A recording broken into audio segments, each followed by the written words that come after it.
Hey, there it is. You know what? This is the only one I approve. This guy's lit, bro. Look at him.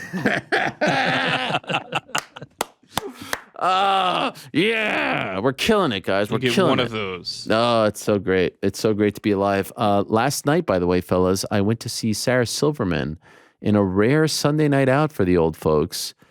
She came to town. Reviews? Now you're a big fan. Feels like you should have just kept it to yourself, 6. If you don't have nice 6 things out to of say 7. about Wow. things, 6, it's all- yeah. That's one where you just don't go on the mic after She was that. okay. Very good Wow. chance she's It watching. was very disjointed. It felt like she was almost working through the material, if you get what I'm saying. I It mean, was maybe like she was. maybe she was, but like it was like nothing flowed. You know what I mean? It wasn't like, they walk up and it's like, so I was walking down the street earlier. It was like, let me tell you about this. And then let me tell you about this. Anyway, let's move along to this. It didn't feel, I don't know. I was Let's expecting give the better. benefit of the doubt that we're working things out for a special later. And She did mention a special. She There did you mention go. a special. That's it. Not bad. It was a nice vibe. I'm a fan. She Did you saw yell sheesh from the audience. internally. Okay. The best part was, this was the best part. My daughter doesn't like when we go out without her. So I had to stay on the phone with her the entire time until she fell asleep, until I didn't hear her anymore. So I got my AirPod in. I'm keeping the phone on because they were like looking for people with their phones. I've got it on under my jacket. And every time I felt like there was a X-rated comment coming, I would mute it. Wow. And then she would be like, Daddy, I don't hear you. There's a glitch. And I'm like, no, I'm still here. And then I kept having You need to mute- explain That's the a other labor side of here. this to me. So your daughter is in her bed with a phone? Yes, she is in. The deal is, if we go, she has to keep my wife's phone and her mom's phone so that she can communicate with us the entire time. Trust me, we don't go out enough, and this is the price that you pay. Yeah. So anyway, she was taking, and then this morning she's like, I didn't really like that thing that you went to. I was like, yeah, it wasn't really for you. But I had to. So did she give it lower than yeah, a 6? She gave it. I think she would have given it a 2. But I had to foresee the bad words, which was tricky because she's pretty X-rated with her commentary or comedy, whatever you want to call it. This is just a straight. No, I like her. I like Did you her. laugh? Fellow Did you- Jew. Honestly, at one point I fell asleep. Wow. Yeah. Jeez. And it was- sounds like it's worse than a 6. It was at Hopefully 7. she's How is not a this big a 6? Sandhagen I was at fan. 7:45. I was If you tired. stay awake, it's an Recap. 8. I was tired. I think she's funny. By the way, speaking of falling asleep, this is my biggest L of 2023, guys. Biggest L of 2023 right here. I'm feeling myself Saturday. Cheeto Sanhagen, UFC San Antonio, great PFL Europe card, which we couldn't get on the zone after they told us it was going to be on the zone. Anyway, we don't need to get into Sounded all that. great. Yep. Yeah, it sounded great. Clips were great. I'm going to sit back and relax, watch this Benavidez Plant fight. This is sick. Oh, there's no Showtime.com/PPV. Give them my $75. Part of the fan, but all good. I want to support the cause, right? I'm down with the cause. I started getting a little bit tired. You know what? I don't Where are we at this point where you're starting to feel it? get to the co-main. Okay. I'm starting to yawn. I'm starting to feel the eyes are getting heavy. I say, you know what? I don't have to work this. I don't have to be at the computer. I'm just going to go lie down and watch it in the bed. In the bed. Blew it. Didn't make it to Yeah. the walkouts. Woke up at like 4 and I was like, with the AirPods still in my ears. And I was like, fucking hell. I didn't see any of it. I just paid $75 and I didn't Always. even see the walkouts. Solid fight. Always fight the lay down. I'm just going to rest my eyes. It never worked. You gotta stand up and start shadow boxing in your living room when you start feeling tired. I think I the mind, the body knew I didn't have to work this one. So it just kind of gave up. I think the I'm just going to lay down is like 0 for 7 billion in history. That's Now, woke up, saw the result, but didn't like see the finish. How actually saw was your no text, no, but I didn't see I didn't know if there was a knockout. So I did watch it. Still not quite the same. Did enjoy it tremendously, but if in the back of your mind, I mean, obviously I picked him. I knew he was going to win, but you know what I mean? Like, wasn't the same.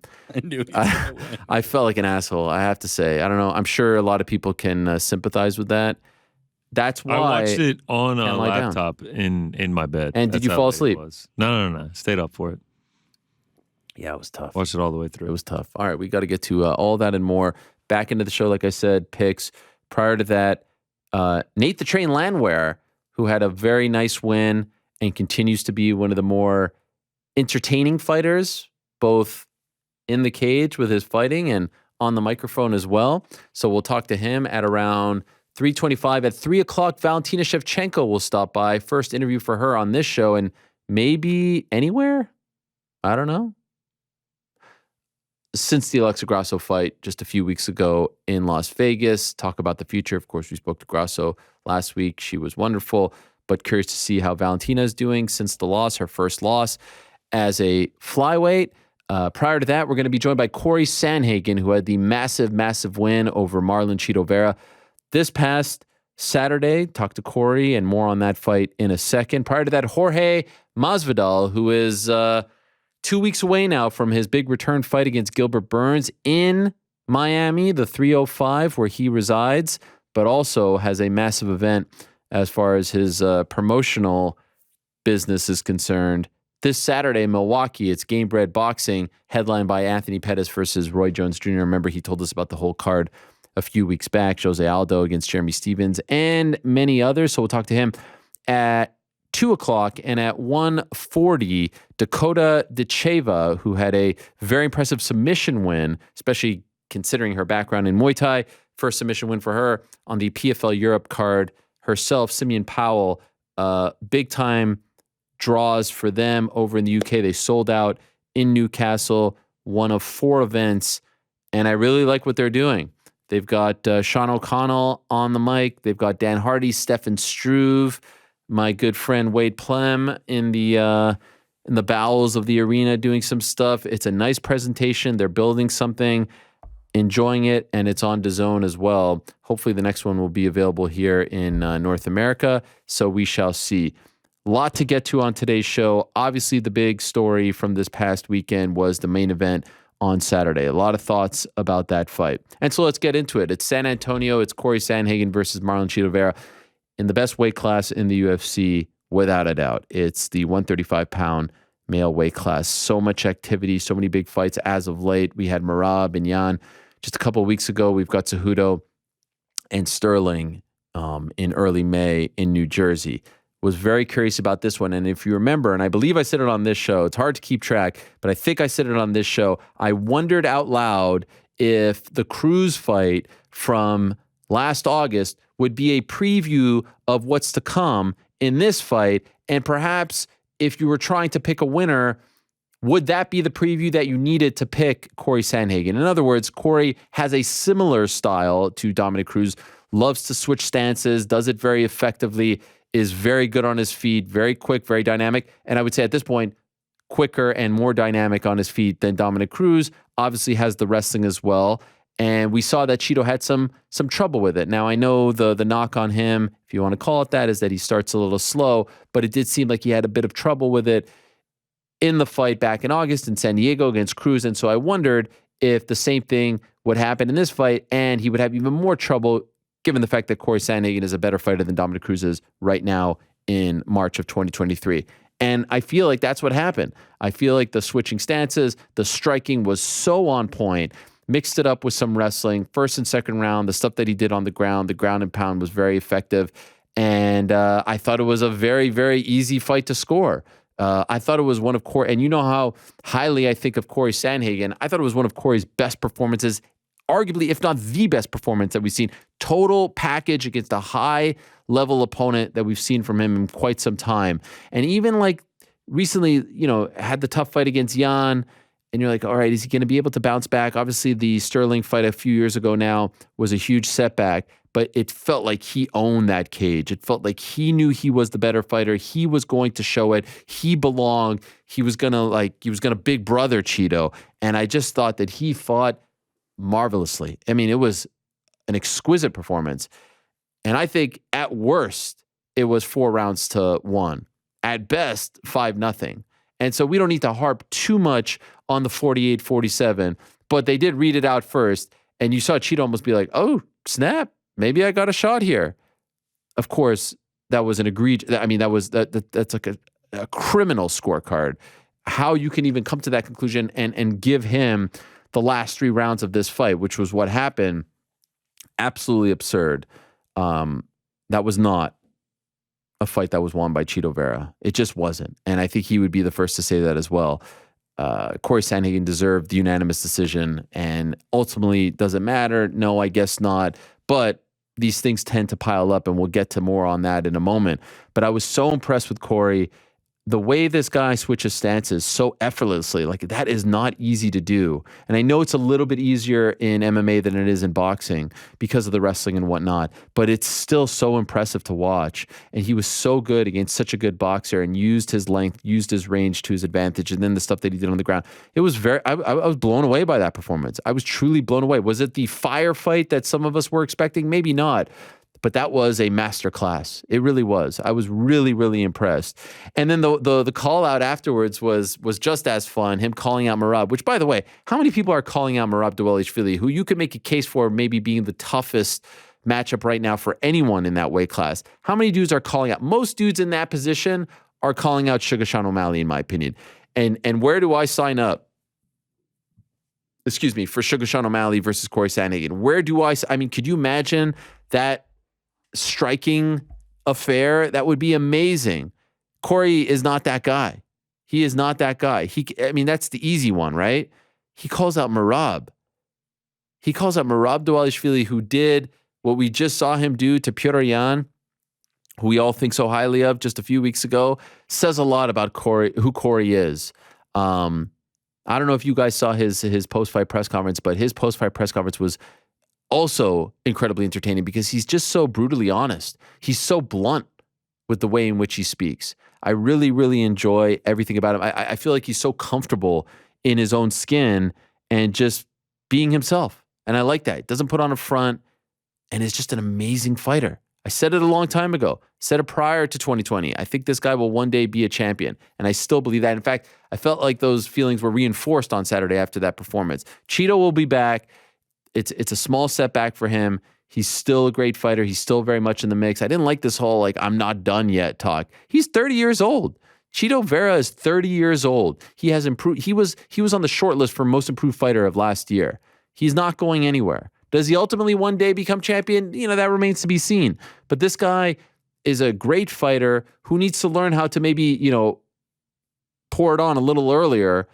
And that's something he'll work on, no doubt. But here's the thing that Chito has that a lot of people don't in MMA. He connects with people. He makes people care. He makes people want to root for him. He's as real as it gets. He's a very likable guy, but he has a very passionate following.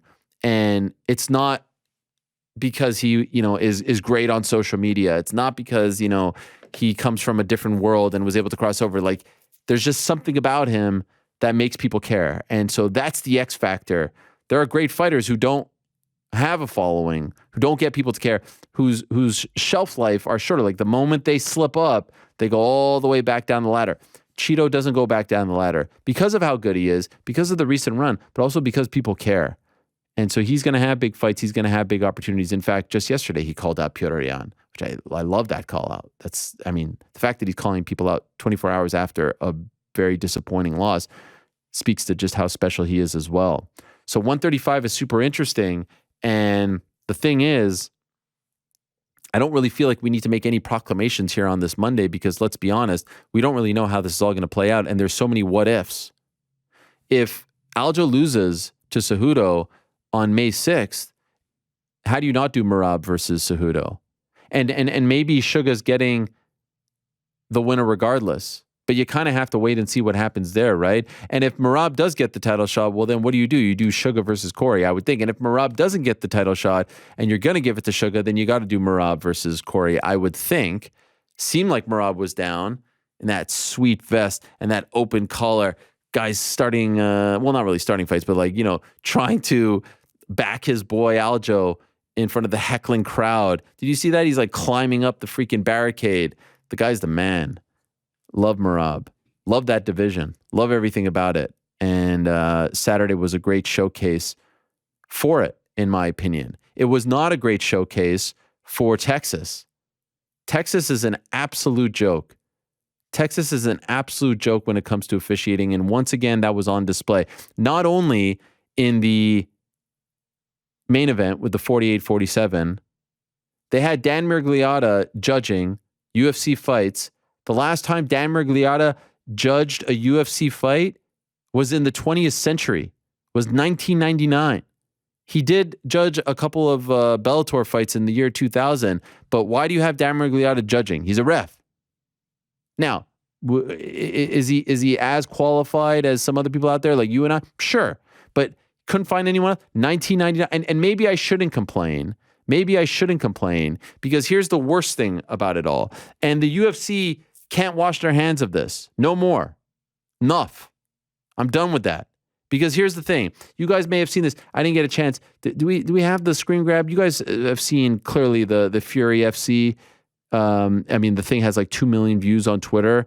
There it is. One of the most disgusting moments in the history of MMA. Guy on the ground is completely out for seconds, and his arm is being twisted. And like, there's the ref. The ref's name is Frank Collazo, and I don't want to pour it on him, but how are you not seeing that the guy on his back is completely out? This is disgusting. This is criminal. This is truly a travesty. You see that, and I don't know how you watch MMA again. Like, if you're scrolling through your timeline, you're a casual fan, and you see that, you're like, what the fuck is this sport? Like, are we waiting for someone to die? What exactly is going on here? The guy is out. His lifeless body is just being, like, his arm, the guy's out. Here's where it gets worse. Here's where it absolutely gets worse. That referee needs to talk to the commission, needs to explain his actions, needs to sit down and have his resume and his recent body of work looked at, investigated, all of that. But where it gets worse is the next night, the UFC is in Texas. That fight was in Texas. The next night, the UFC is in San Antonio, to be exact. That referee worked the UFC card. He worked as a judge. And oh, by the way, has no history of judging big MMA events. How in the world did that guy work the next night, a UFC event? Judge, referee, I don't care. Based on those actions right there in that fight, I'm more qualified to be a judge. Frank is more qualified to be a judge. No one that I know that is somewhat sane is watching that and not stopping it 30 seconds prior. And that guy was judging high level, the highest level of MMA the next night. What the hell? And this happens every time they go to Texas. Doesn't matter if it's Dallas, Houston, San Antonio, Austin. They always put these unqualified local characters on these cards. This is the major leagues of MMA. The highest that it gets. This is on ESPN. A couple million people probably watching. Plus with ESPN, like, what? And you're putting that, like, that's the part. And shout out to Eric Nixick for bringing this to my attention on Twitter. That's the part that blew me away. Not only was this guy not suspended, not only was his license not revoked, he freaking was working the next night. A UFC. He went from shitting the bed in a local card, local-ish, to then going and working a UFC event.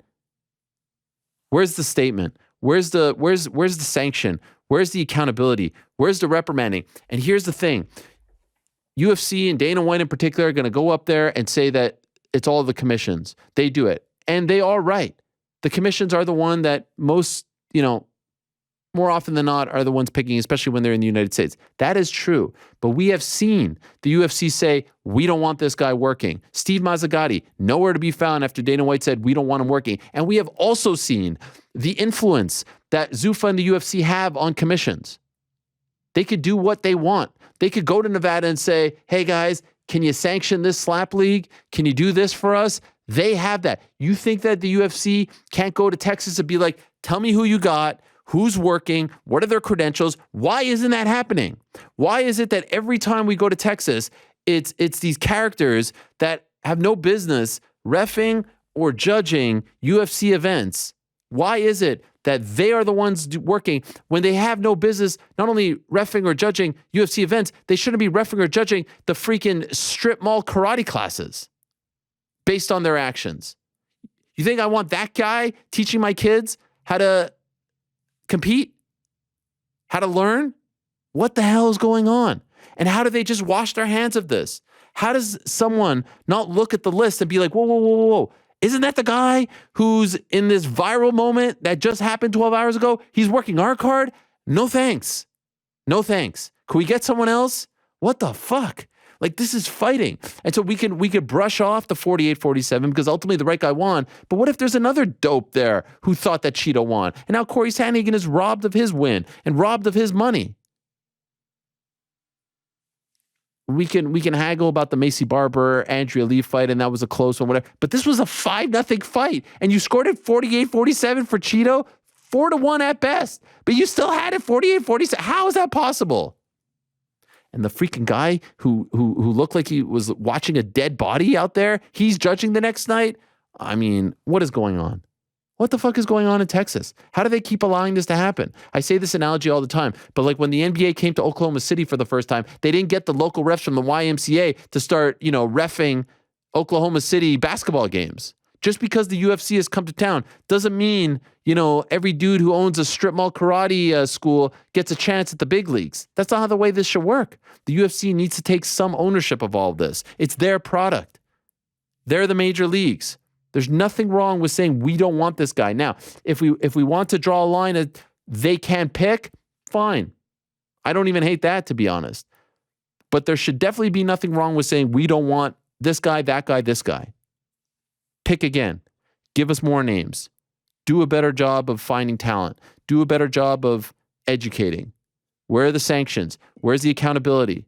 What are you doing on Monday after these events? Ridiculous. Ridiculous. Fighters deserve better. They deserve to have their safety looked after in a better way, and they deserve to know what the hell is going on when their fights are being judged. 48-4. Are you kidding me? I love Cheeto, but I mean, I think he'd be the first to say he didn't win that fight 48-47. What? What'd you guys think of Saturday? Echo a lot of your sentiments. Great performance by Corey. Slow start by Cheeto, but kind of the way Cheeto fights. I think stylistically, if you were breaking down that matchup, you had to think that that was something that you could see potentially from Cheeto. What he's been so great at lately is kind of finding that shot, right? Like even if he starts slow, he's able to make it count. And, you see guys like Rob Font and Dominic Cruz, obviously landing more volume and being able to get ahead early. But when Cheeto lands, Cheeto's usually able to finish his opponent. So Corey didn't give him that opportunity. And I think Corey's the type of fighter who is smart and knows that style is there, and did his work early and was able to get it done. And then Cruz did 4 and 5 as well. He seemed to be the one in control the whole fight. As far as the judging, yeah, I mean, what more needs to be said? Like this is a problem that doesn't seem to have anybody looking for solutions. I hate how dismissive they are. It's like, man, that's crazy. It's like, yo, this is your product at the end of the day.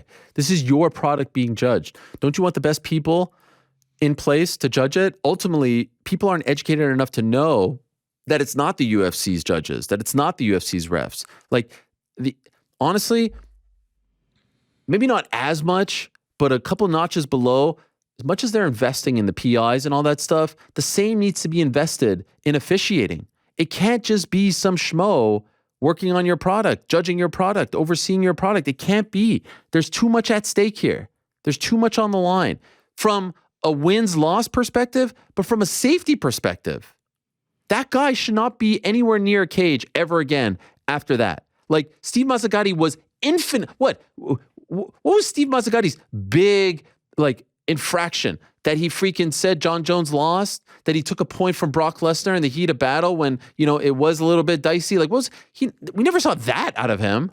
I mean, we've seen some bad ones from Steve. So not that. Dude, I mean, the thing about the Fury FC one is that everyone with eyes can see what's going on. The commentators are screaming like, he's out, it's over, please stop the fight.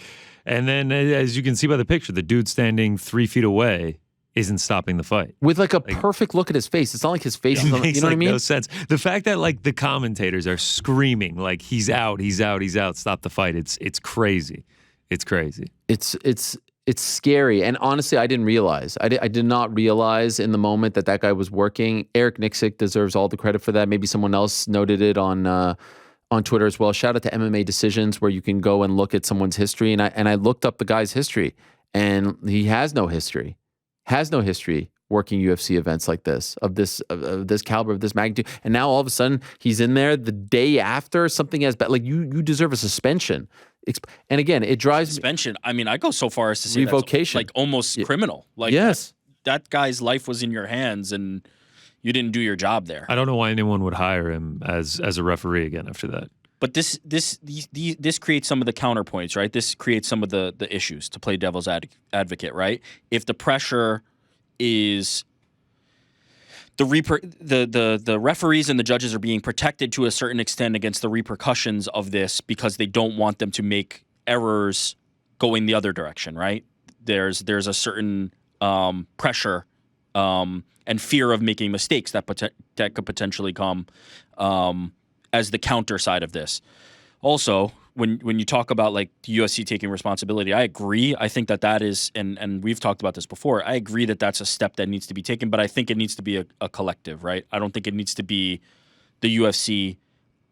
Yes, they should lead the charges as the most prominent organization, but I think this needs to be Bellator's concern. I think this needs to be Fury FC's concern. I think this needs to be everybody's concern who's fighting in jurisdictions that are overseen by these athletic commissions, so that it's not viewed even more so in the way that the UFC is trying to select their 1,000%. referees or judges, right? This needs to be MMA as a sport is taking responsibility for this across all promotions and not just them. But certainly they have the loudest voice and they need to be at the head of this and pushing it. But I want to see Bellator take 1,000%. the same initiative. I want to see Fury take the same initiative. All of these promotions need to be on board with this. 1,000%. The reason why I mention them is A, biggest, most events, but C, wait, I guess that was B. Well, the biggest, most events would be B. But C, they were next up. You know what I mean? That's why I'm saying they were next up. And I feel like even Dana White said himself, he saw the clip, right? Now, does he put two and two? Is it even his job? It's not. It's not his job. I mean, that's on the commission, in my opinion. Like, the commission should have not had that guy anywhere near a cage for some amount of time. Let alone a UFC. Yeah, let alone the highest profile event that you're going to get in the state. So yeah, he should not have been there. Certainly, if the UFC had noted it, I would have understood and appreciated that. But that's the commission. The commission needs to be smarter and better than that. And also, I think it's fair to say, like, maybe their thought process was, hey, this is part of our staff, and we're not putting him back in the cage in a refereeing capacity, but he can do this job. And then he didn't do that job well either. So, yeah, a lot of mistakes made here, and you know, we talk about the robbery as the consequences, but the person whose arm may not be the same after that, the person who was choked unconscious and then put into an armbar, they've got much more dire consequences than just a bad decision. So there's a lot on the line for these athletes, and there needs to be a push to make it better. Yeah. But I think everybody needs to come together for this. That fighter's name, by the way, Johnny Vasquez.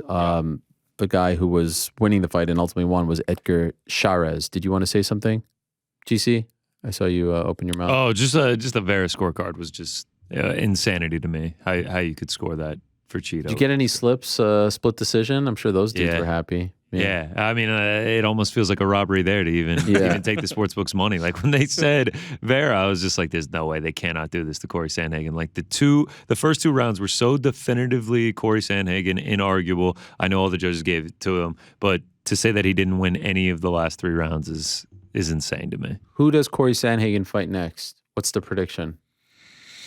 And I'm gonna say the Merab fight happens. Well, Umar this morning tweeted that they offered him Merab in a main event, and he's looking forward to rescheduling it. He said they offered it for May 13th. Merab is injured, so he's looking forward to rescheduling it. Now, what? I'm not sure if that's... I don't know. What do you listen? The dude just fought 2 weeks ago. He's going to fight May. Let me read it verbatim so we don't have it. This shit. UFC Dana Corey White Sugar? offered me main event May 13th. I accept against Merab. He have injury. I wish him a speedy recovery, but I'm waiting to share the cage with him June or July. So he wants that fight. Does Merab want that fight? But if I'm Merab, obviously I think the more attractive fight is Corey Sandhagen. And the story's there. Corey's building it up. So that's where I would probably go, but wait a second. So Umar's in the mix. So GC said you said you think Merab Corey happens, which means Yeah, I didn't see the Umar tweet. Though. no. I don't think that's a thing. But which means though that you think Sugar Sean is going to fight the winner regardless of who it is of Cejudo Aljo. Yeah, I think Sean Yeah. O'Malley's going to get the title shot, regardless of the performances. I mean, Is it we've weird talked- that Merab had a better win? Yeah, but we've Yeah, talked at length yeah, about I know. qualifiers I know. for a title shot. Sugar Sean O'Malley, you have him as the number one ranked bantamweight. I guess he's number 2 now, but I mean, you have the potential to put him into a title shot.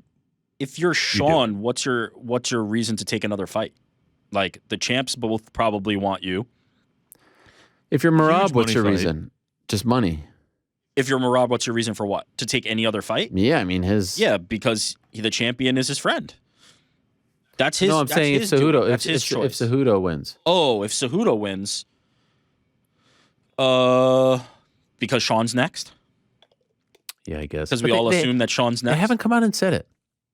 Yeah, they haven't, but man, it just feels like It it's fe- it right feels like there. a foregone It feels like conclusion, it's just right there for him. Why does it feel like they don't come out and say anyone's a number one contender except for last week is like the only time in the history that's of the right. Well, he last doubled down this week. Yes, Doubled down even this more week. so. Yeah, no, and said something that was completely inaccurate as well.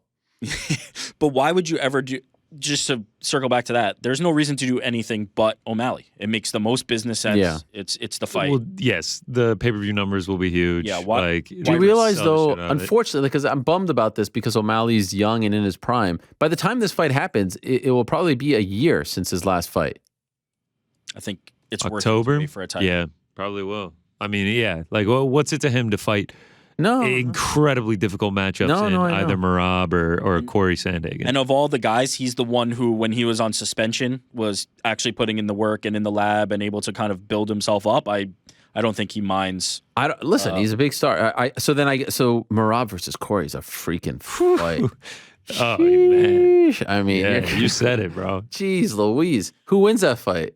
I don't know. I'd favor Merab there. I would tune in. I can promise you that. Oh, It would be awesome, can- dude. I yeah, mean, Merab. Corey looked like I texted y'all as the fight was nearing an end. I was like, Corey, like borderline, made this look easy. yeah. Like he was so impressive. I may be zigging, against the Zag, but I feel like the Jan fight was more impressive to me. That's where I saw him. Like, this is going to be Monday morning quarterbacking in hindsight, but like stylistically, that's a fight that Corey can look good in against Cheeto. Like Cheeto is just not high volume enough. He's not bringing anything back in the direction of Corey that he can look that way. Yeah, I was feel like more that's I was more hindsight, impressed by the Jan fight. I mean, I said it going in. That style matchup was Cheeto needed to fight a different fight than he's used to fighting. Cheeto needed to fight a different fight than we've seen, and he fought the same fight that we've seen. You were more impressed by a loss to Jan than you were Yeah. a 50-45 Really? against Cheeto? Yeah, I was. That's Styles make surprising, fights, and I was more impressed how he was looking against Jan than that matchup. That particular matchup had a chance to go that way. I think that was a very possible outcome. Volume wise, if you're a volume guy and Cheeto can't catch you with the finish, that's how it's mostly going to look. The grappling too, though. The first 2 rounds. And Perillo was great in the corner, being like, "Yo, what's going on here?" And even Cheeto was very honest, like no excuses. For a second there, when they went to him with the post-fight interview, I thought he was going to retire. Like the mood was weird, right? He's still so young. He just lost to Corey. he's not. It was the I don't I know. think he's just a super competitive. Even dude. like his thing is like, I'm not done yet. I'm like, yet? What are you talking about? Like, you're not 37. It's not like you just stumbled, right at the finish line on a long run. He's He does good. have 31 pro fights now. Yeah. He had so much momentum. I feel Yeah. like he felt like this Yeah. was his time. The wave was coming. And look, that's just a bad night at the office. Yeah, that's all. it Not is. only that, like it's a real freaking tough guy. Dude, Corey is very good. beast. I mean, the way that he got cut open in round 1, and like that was like essentially all the major damage he took the entire fight. Holly Holm with the big win over Yana Santos. She looked good in that fight. Nate Landwehr with the submission win over Austin Lingo. Macy Barber returns with a split decision win over Andrea Lee. Dicey scorecard there. Yep, that was the other one. Albert Duriev against Chidi and Njokuani. It ends with a Duriev split decision win. Daniel Pineda looked great. He got a guillotine Yeah, choke win shout over out. Tucker Lutz. Lucas Alexander with the win over Steven Peterson. Shout out to Steven Peterson. He retires after the fight, gets a nice send-off there. Trevin Giles beat Preston Parsons via split decision. A lot of splits there. CJ Vergara had a great fight against Daniel De Silva. Crazy fight. That first round, I was running around my living room. I mean, it was insane. That was actually the fight of the night. And also on the card, by the way, they announced that Donald Cerrone heading into the UFC Hall of Fame. And so what a class this has turned into. Jens Pulver, Jose Aldo, Anderson Silva, Donald Cerrone, 4 very popular and influential fighters, 3 champions, 1 never was a champion, but I'm not surprised. Saw some people saying he's not Hall of Fame worthy. Given what he meant to the company and the fights and the moments and all that, he's exactly the kind of guy that should be in the UFC Hall of Fame. Is he a independent MMA Hall of Famer? We could cross that bridge if that thing ever happens. But as far as like what he meant to the team, like, you know, how I equate it to a jersey being retired, he was the ultimate team guy in many respects. I had no problem with that. Did you have any problems with that, New York Rick? No brainer. Absolute no brainer. Like, this is the UFC Hall of Fame. This is not.